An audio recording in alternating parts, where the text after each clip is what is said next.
हाँ भाई, सभी लोगों को नमस्कार। एक बार फिर से स्वागत आप सभी लोगों का ऑडियो स्टोरी पॉडकास्ट में, कहानी नंबर 2।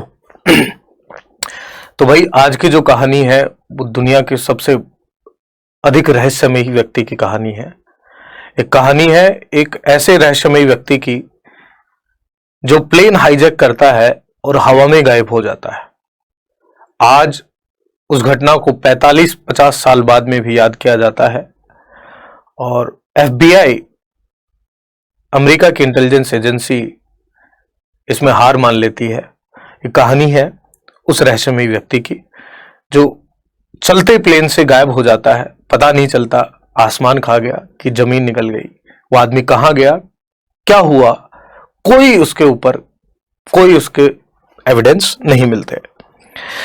तो ये घटना जो आज मैं बता रहा हूं, ये कहानी है 24 नवंबर 1971 की।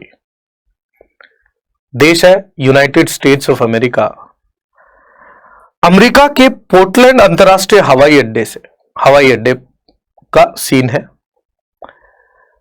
और 24 नवंबर है तो आपको पता है कि 25 नवंबर को क्रिसमस है, लॉन्ग वीकेंड होता है। वहां पर लोग एक दूसरे से थैंक्स गिविंग पर मिलते हैं, एक दूसरे को धन्यवाद देते हैं, एक दूसरे के यहाँ खाने वाने पर जाते हैं। ज्यादा व्यापार कुछ नहीं होता उस दौरान, लॉन्ग वीकेंड हॉलीडे होता है। ज्यादा पोर्टलैंड के हवाई अड्डे पर ज्यादा भीड़ नहीं थी, नॉर्मल थी।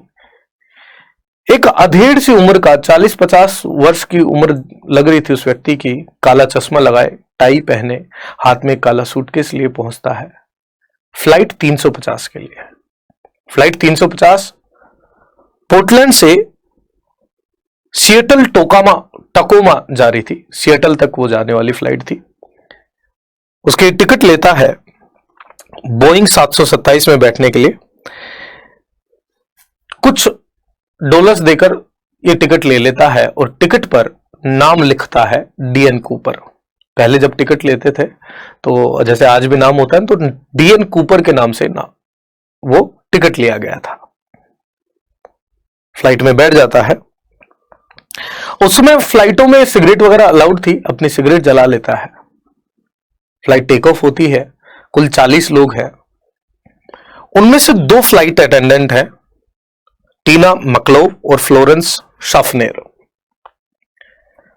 जब फ्लाइट उड़ने लग जाती है तो डीएन कूपर जो व्यक्ति है, इसने एक चिट दी फ्लोरेंस शाफनेर को। फ्लोरेंस शाफनेर को लगा कि फ्लर्ट कर रहा है या कुछ बोल रहा होगा, तो वो मुस्कुरा के उस चिट को अपनी जेब में रख देती है। व्यक्ति बोलता है कि मैडम एक बार खोल के देखिए।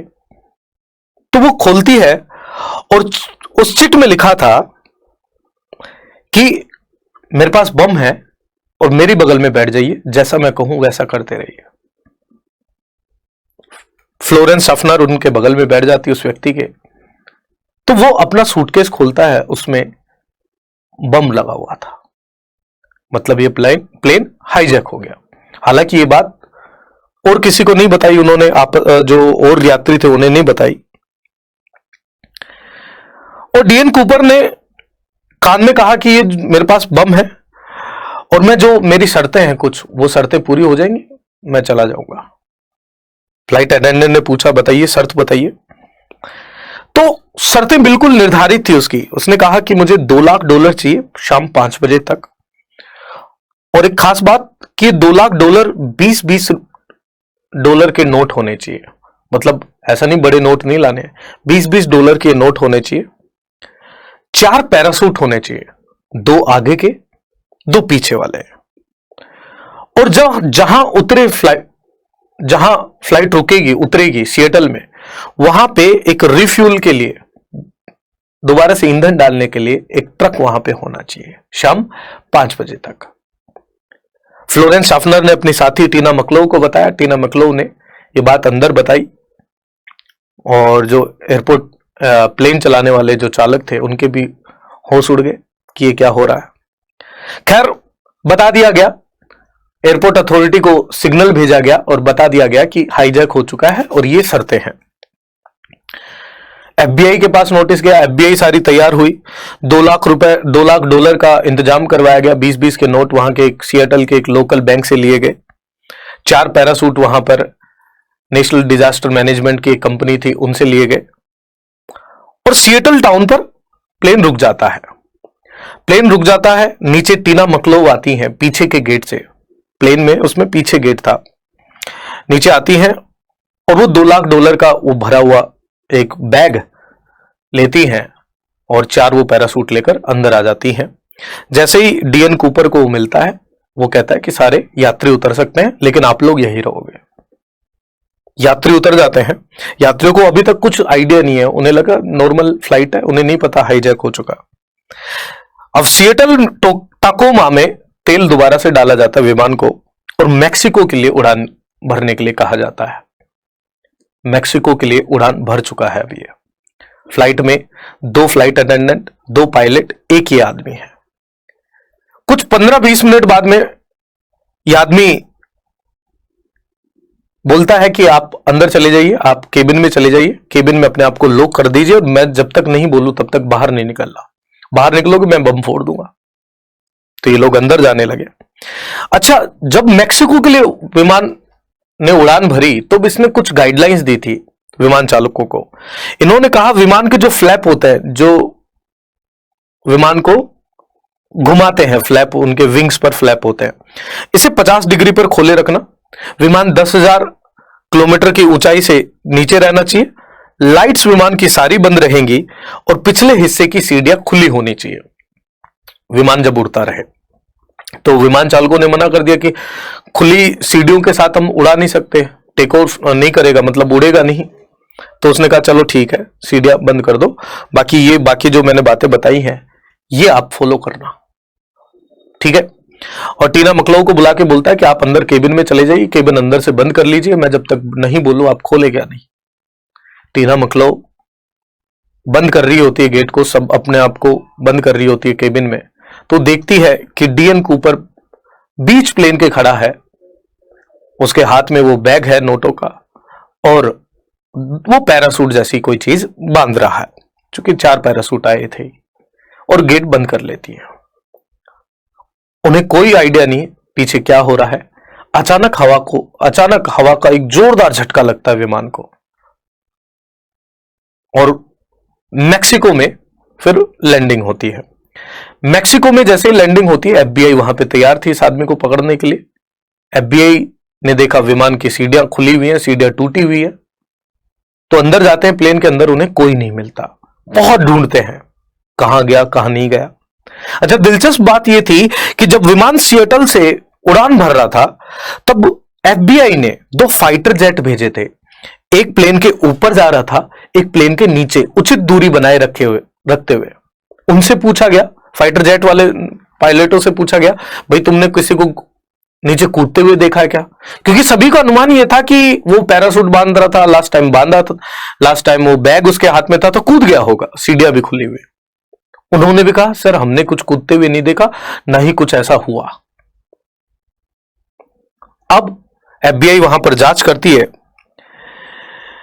तो वहां पर एक क्लिप टाई मिलती है, वो क्लिप लगा के जो टाई लगाते हैं वो मिलते हैं, 8 सिगरेट की बड्स मिलती हैं और 2 पैरासूट मिलते हैं। मतलब जो भी आदमी था वो सिर्फ 2 पैरासूट से कूद गया। एफबीआई ने एक सर्च वारंट जारी किया, $15,000 का इस पे इनाम दिया और सर्च पार्टी बनाई गई, बहुत बड़ी बड़ी सर्च पार्टीज बनाई गई। और एक आइडिया लग गया था कि वो तकरीबन रेनो नवाडा के आसपास ये कूदा होगा, तो वहां पर बहुत घने जंगल थे। तो एफबीआई ने सर्च किया, उनको अच्छे से सर्च किया, लेकिन कुछ नहीं मिला। उसके बाद एफबीआई ने कहा कि सर वो कूदा था और वो किसी पेड़ पर ही गिर गया होगा, मर गया होगा। इसके बाद अमेरिका में इस तरीके से